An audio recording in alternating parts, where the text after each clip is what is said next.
Okay, so as we continue, I'm going to turn on the closed captions. We'll see how well it works. I've tried it already, and it's okay, but it's not very. It doesn't have any punctuation, and I apologize about that. But I do want to turn it on in case some people are having trouble with their audio, and or just in case people need it. If it bothers you, just don't look at it. Anyway, let's get started. So, the whole story about the founding of Rome and this entire group of people, it all starts with an apple. You could, just like we did with the flood, sort of draw similarities between the Roman ancient religions and Christianity. But in fact, this story predates Christianity by quite a few centuries. And so, whether it is, proof of the truth of some religion or other, or whether it's just a huge coincidence, I don't know. I don't know if anybody can say that for sure either way. Anyway, this story starts with an apple. Technically, it starts with a wedding, though. See, there was, a long time ago, a wedding in which Jupiter wanted to honor some mortals. And so, in order to show these two mortals the highest honors that he could bestow upon them, Jupiter came and he sent out an invitation to all of the gods and goddesses that were in existence. All of them, except for one. And that was a goddess named Discordia. And there's a reason that he didn't invite her to the wedding. It's because she was a troublemaker. Discordia, or just to make it easy on my tongue, Discordia, she was the goddess of discord. Now, I know a lot of people are like, ooh, Discord, isn't that like the thing that you use to chat with each other? Well, yes, it is. But before there was the Discord chat app, there was the word. It's both a noun and a verb. In this case, we're talking about the noun discord. Discord is a disagreement between people. If you are musically inclined, you'll notice that the second definition there shows it's a lack of harmony between notes that are sounding together. So, for instance, if you were to play, say, like a C on a keyboard or on a piano, and then at the same time you were to play like a C sharp, it would make a really bad sound because those two notes are so close together, but they're not the same, and it sounds bad. Anyway, that's called discord. So Discordia, she was the goddess of discord, the goddess of disagreements between people. And of course, you wouldn't want somebody like that at your wedding, right?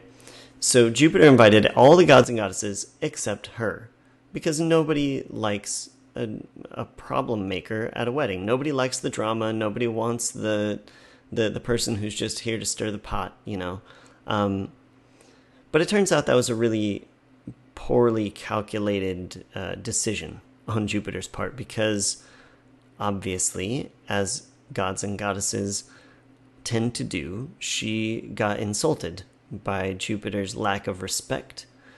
So she came up with a plan. She snuck into a place called the Garden of the Hesperides. Now, that's a Greek term, and this story is actually lifted from Greek mythology. So if you are really familiar with Greek mythology, you may have heard this story as well. The Romans did not change the name of that place, the Garden of the Hesperides, where there was a tree that grew golden apples.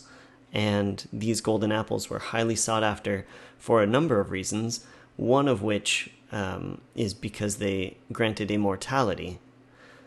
not necessarily important to a god or goddess, but that was one of the side effects. They were also just extremely beautiful. So she snuck into this garden, even though it was very well protected by a dragon and some other goddesses. She snuck in and she stole one of these golden apples. And then she disguised herself. Probably did the whole, like, I'm wearing a big cloak with a hood and stuff so nobody can see what I look like, whatever. She disguised herself and she went to the party anyway, despite not being invited. Before she got there, though, she took some of her little godly powers and engraved onto the side of this golden apple the phrase, "for the fairest," or what we could call "for the most beautiful," right? And so she sneaks into this party, and when nobody's looking, she sort of just like drops this apple on the ground and kicks it around to get somebody's attention. And naturally, because they are gods and goddesses and they love shiny things, somebody picks it up and they see this apple and they say, okay, this apple goes to the most beautiful person here at this wedding party. At this point, it becomes no longer about the two humans whose wedding it was, because clearly neither of them is the most beautiful. But instead, it just becomes a big shouting match between all the various gods and goddesses to determine who is the most beautiful, who is the person that deserves this apple. And various people were brought up. In the end, though, it came down to three. It came down to three goddesses. The first was Juno, the second was Venus, and then the third was Minerva. Now, if you recall back to when we learned about these in the previous few weeks, Juno was the wife of Jupiter. She was the queen of the gods. She ruled the heavens side by side with him. Venus was the goddess of beauty and love. And Minerva was the goddess of wisdom and strategy in battle and some various other things. But those are the main entities, the main sort of realms that those three goddesses were over. So amongst all of the gods and goddesses at this party, it came down that those three were the most beautiful. Now, nobody could really decide which one the apple should go to. And so eventually, the partygoers came to Jupiter. Now, they gave him the apple, and they said, okay, Jupiter, this is for you to decide. You need to decide who gets this apple. Is it Juno, is it Venus, or is it Minerva? Jupiter made a good judgment call here, and this is possibly one of the smartest things Jupiter has ever done, if not the smartest. Usually Jupiter is not depicted as being the most bright. He is definitely powerful, which is how he keeps his seat on the throne, but he's never really been depicted as being totally, intelligent.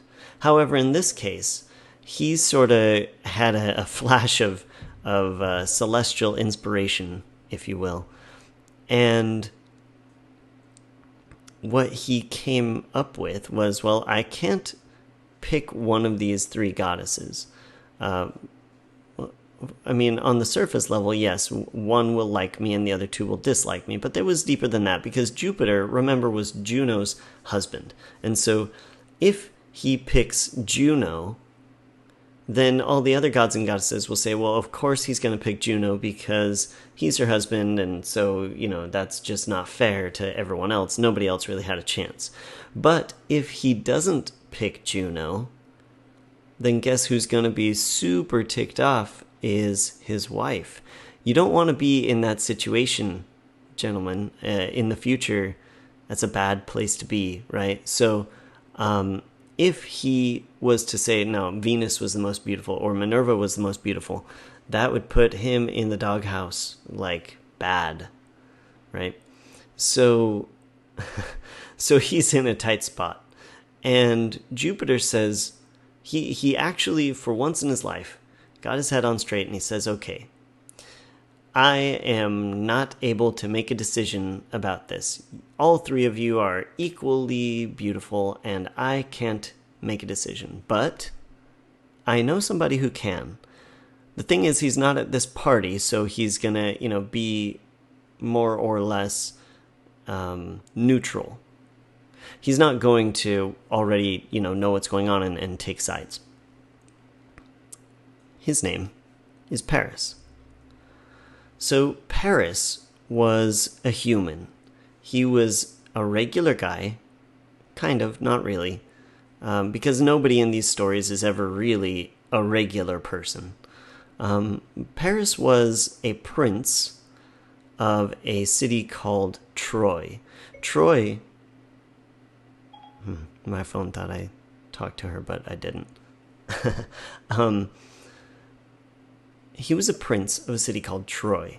Now, Troy was sort of what's called an independent city-state. It was not,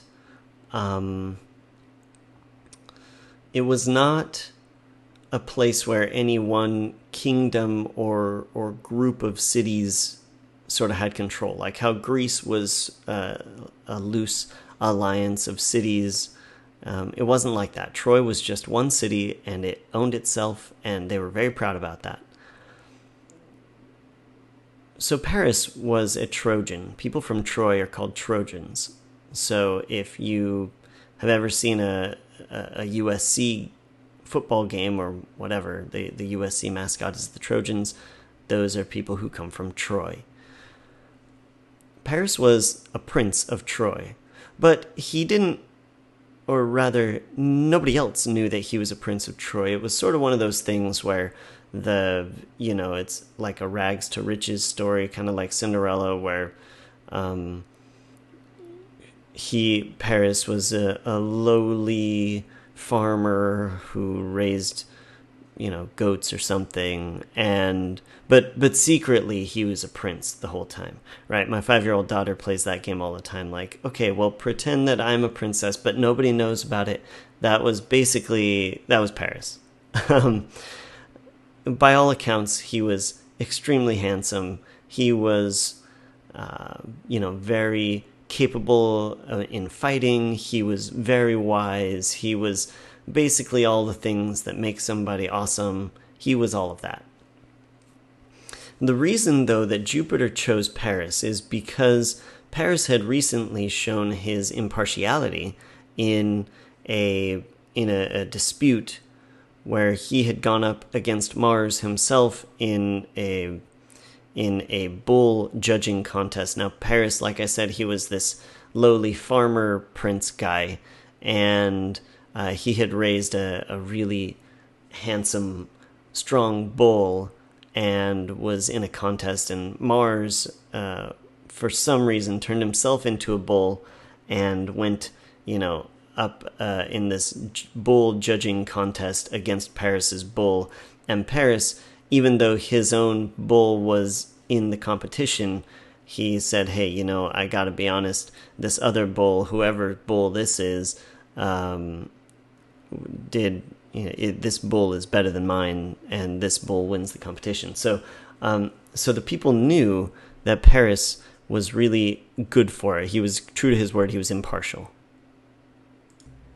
Okay, so Jupiter brings in Paris. He sends Mercury out to find him wherever he is, and Mercury shows up with all of his godliness and cool stuff, and he has his staff, the caduceus, in his hand.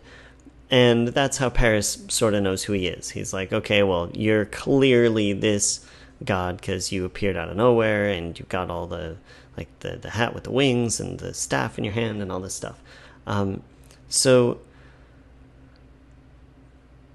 Mercury summons him to this wedding, and Paris goes to the wedding.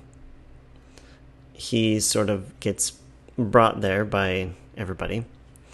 And he sits down and they explain the situation to him. They give him the apple. And he says, okay, tell me, I'm looking at each of you. You're all very beautiful. Some people, Ovid among them, have said that he already knew which one he was going to choose ahead of time, but that he, took his time because he didn't want to be unfair. That he took his time judging each of their traits and their beauty and all this stuff. So, okay. So it becomes the big choice time for Paris, right? What happens, essentially, is that he was reportedly leaning towards Venus. He was, and it makes sense, right? She's the goddess of love and beauty. That's kind of her thing. And as she is trying to make her decision, as he is trying to make his decision, Minerva, who is very competitive, right? Even though she's the goddess of wisdom, she's also the goddess of like battle strategy and stuff, and she wants to win. So in a moment of desperation, seeing that he's about to choose Venus, she says, well, hang on a second.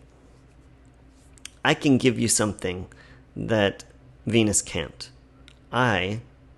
If you give me the apple, I will give you my blessing so that you will be the wisest general and commander that the world has ever seen. No one ever will be better at battle than you.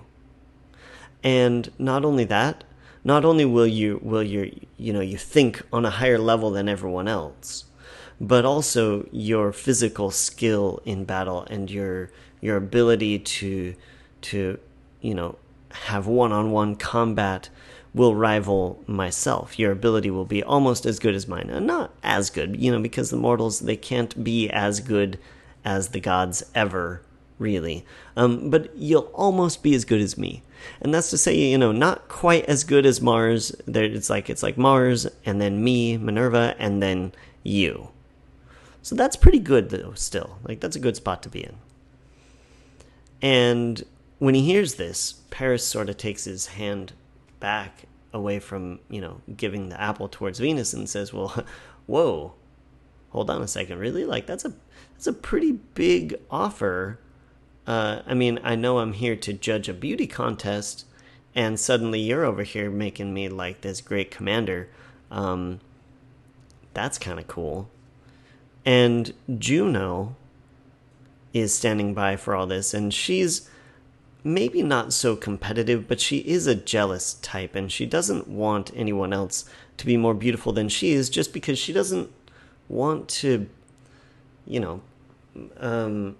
she's jealous of them. She doesn't want anybody to be more beautiful than she is. She is the queen of the heavens. She should obviously be the choice.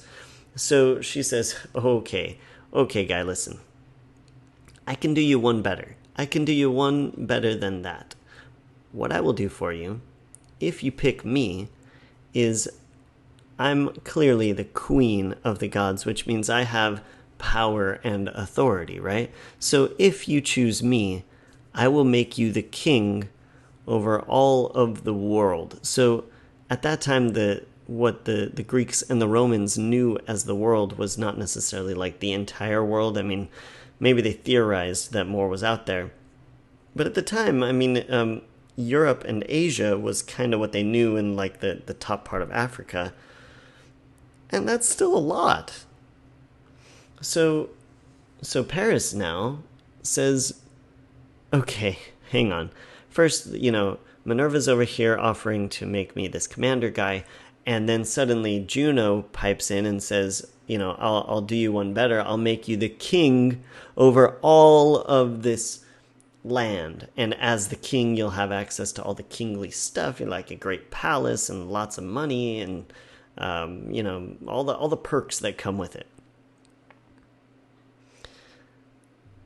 And then as he's considering this, Venus chimes up, who up until this point has pretty much been silent because she knew she was going to win. I mean, like I said, that's kind of her thing. And she says, okay, well, I can see that I'm not going to win this competition on my beauty alone, which really, that's what this competition should be. But, okay, I see we're beyond that now. So if my beauty alone isn't good enough, I will make the most beautiful woman in the world fall in love with you. Her name is Helen, and she lives in Sparta. You may or may not know where Sparta is. It's a Greek city-state. She says, Helen of Sparta will fall in love with you, and you'll marry her, and everything will be awesome, and you two will be happy, and everything will be great. The most beautiful woman in the world, whole world. Her beauty is second only to my own. Now, this was Venus talking, right? So she, who should have won the beauty contest anyway, you're talking like a step down from that, and Paris gets to marry her. And so now he's faced with like a really hard choice. Do I want to be like this world-renowned best general ever, which for us might not seem like a big deal, but back then that was huge to be able to be this conquering hero sort of figure? Or do I want to be the king over all of the known world, all of this territory, Europe, Asia, North Africa, be the king over everything? Or should I marry the most beautiful woman in the world? Okay, so pause here for a second. You don't really have to, but stop and think about this. I mean, if it was you in this situation, and if if marrying the most beautiful woman in the world isn't something that interests you, maybe switch it around to something that does interest you. I don't know. Anyway, stop and think about that. Some people in their life, and I'm talking today, right? Even these times, they are faced with similar choices in their life. Now, I'm not saying everyone or even anyone gets the option, I have a couple things I could do in my life. I could either be the best general military commander ever, or I could just, be the king over the whole world, or I could, be married to the most beautiful person in the world. These are choices that not everyone and probably not anyone gets in their life. But we all have to make decisions, and those decisions each come at a cost, right? Usually when you choose one thing, you have to give up something else to get it. That applies even on a low level if you're talking about buying something, right? I would like to buy a new phone, so the things that I have to give up are A, money, the money that I have in the bank in order to purchase the phone, and B, the time that I used in order to gain that money, right? Because it takes time to put into work or whatever other strategy I'm using to get the money that I have. So it doesn't just cost money, but it also costs time, and it costs other things, and also all of the other things that I could have spent with that same money. I mean, a new iPhone costs like $1,000, and I could probably buy a lot of stuff with $1,000, right? So every choice that we make comes with a trade-off. So pause here a minute. Stop and think about this. We kind of know what the outcome of this story is, some of us, and if you don't, you're about to find out. But, I mean, imagine, though, that you're in this position. You're Paris, or you are yourself, and you don't know what the outcome of this choice will be, but you're placed with a choice. I can choose one of multiple things. Think about what sort of thought process you would use in order to accomplish this choice, in order to make the best choice that you can with the options that you're given. how would you make that choice? What is important to you, and which of those three would you choose? Okay, I hope you took a second to stop and think about that. It's pretty interesting when you think about the choices that you make, and more specifically think about your decision-making process. Anyway, let's get on with Paris and his decision. So Paris chose Venus, of course. Because why wouldn't you? I mean, come on. He's only human, and he was offered to be married to the most beautiful woman in the whole world. I mean, that's... For most people, that would kind of seal the deal, because the other two appealed to his brain, right? It would be awesome to be like this commander, this general, or whatever. And it would be awesome to be a king, but Venus appealed to his heart. I mean, it's hard to argue with him on that one. I will say, though, that the list of cons to choosing Venus is pretty substantial, because he did miss out on power, wealth, and control of a vast nation, and he missed out on awesome battle abilities, and he could have used those later, but we'll talk about that in a different week. He probably could have attracted the ladies anyway with his kingdoms and fighting skills and whatever else. But, he chose what he chose. So Paris hands the apple over to Venus in the middle of this party, and she does a little victory dance, and everyone else is super, super mad. Well, I won't say mad. Everybody is shocked, like, ooh, ah, and all of the guests are, probably some are laughing about it. Probably some are angry at each other, because remember, this was all a game made by Discordia, the goddess of discord, to sort of make everybody mad at each other while she sits back and enjoys the popcorn and, watches everybody get ticked. Anyway, so Venus wins this competition. Paris gave the golden apple to Venus, who could now rightfully claim to be the most beautiful of all the goddesses, and from that point on, the Romans and whoever else, the Greeks and everyone, sort of regarded her as being the most beautiful.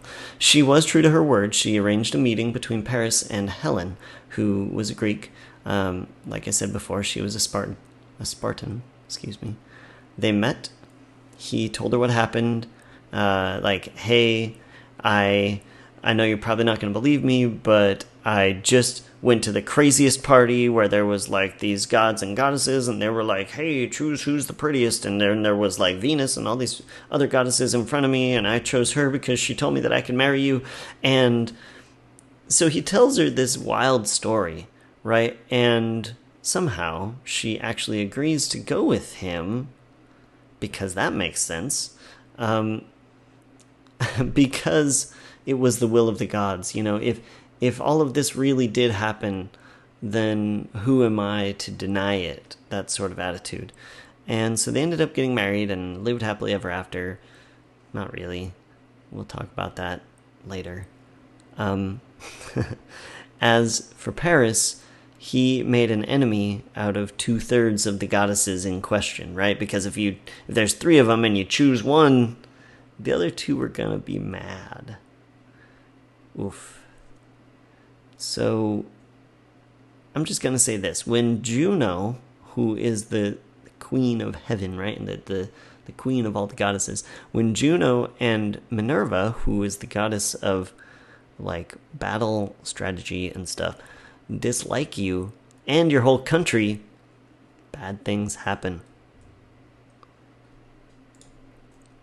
Okay, so that's where we will end it today. On this cliffhanger, I will say this.